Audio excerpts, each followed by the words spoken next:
Quand j'arrive au bloc opératoire, rien de presse. Mes patients, séniles pour la plupart, attendent ce rendez-vous depuis des décennies, voire des siècles. Et puis je suis le seul à pratiquer cette spécialité chirurgicale, ils veulent voir que moi. Je fais chauffer l'appareil, j'ai bien le temps de me prendre un petit café.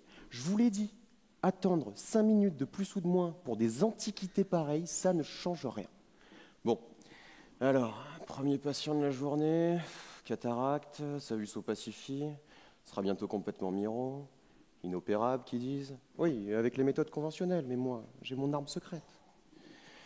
Second patient, là c'est complètement différent, opération de chirurgie esthétique il y a un siècle, souhaite maintenant faire disparaître toute trace, ça a mal vieilli, ce n'est plus à la mode, soit, c'est ma spécialité numéro 2, corriger une chirurgie plastique malheureuse. Je suis un peu le Dr House de ce type de pathologie, on fait appel à moi quand la chirurgie traditionnelle atteint ses limites, notamment en termes de précision et de résolution. Alors, j'entends bien, ça et là, certains de mes confrères exprimer leurs doutes. Pourra-t-il désopacifier sans porter atteinte au reste? Pourra-t-il corriger sans abîmer un peu plus un patient déjà fragile? Enfin bref, le remède ne sera-t-il pas pire que le mal? Ce à quoi je réponds généralement non. En théorie. Vous l'avez peut-être compris, mon domaine, c'est la restauration de tableaux. La technique que j'étudie, c'est l'ablation laser, c'est-à-dire le retrait sélectif et contrôlé de matière, du vernis ou de la peinture en l'occurrence, grâce à un pinceau de lumière. En fait, un laser impulsionnel, c'est-à-dire un laser qui, par son fonctionnement intermittent, permet d'atteindre une intensité suffisante pour vaporiser la matière, de l'ordre de plusieurs gigawatts par centimètre carré. Alors, c'est déjà courant, c'est vrai, pour nettoyer les sculptures, les monuments, mais dans ce cas-là, ça tient plus du Karcher que du scalpel optique.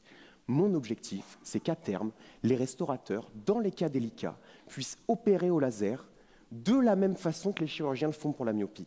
Certains cas de cataracte des vernis, par exemple, qui se traduisent par un jaunissement opacifiant des résines suite à leur oxydation et qui nous empêchent d'apprécier pleinement l'œuvre de l'artiste.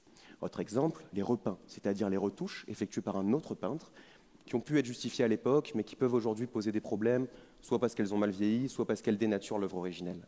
Rendre la vue aux grandes œuvres du patrimoine national, afin qu'elles soient transmises aux générations futures et puissent continuer d'être admirées dans les meilleures conditions. Noble mission, non ? Rassurez-vous, je ne suis pas complètement inconscient. Pour l'instant, je travaille sur des échantillons modèles afin de déterminer les paramètres optimaux, dose d'énergie, longueur d'onde, durée d'impulsion, etc. Mais comme je travaille sous le musée du Louvre, je dois quand même vous avouer que j'ai dû plus d'une fois tempérer les ardeurs de certains restaurateurs en perdition qui auraient bien voulu utiliser d'ores et déjà ma technique sur de vraies œuvres. Oh là, on se calme. Comme quoi, les plus inconscients ne sont pas toujours ceux qu'on croit.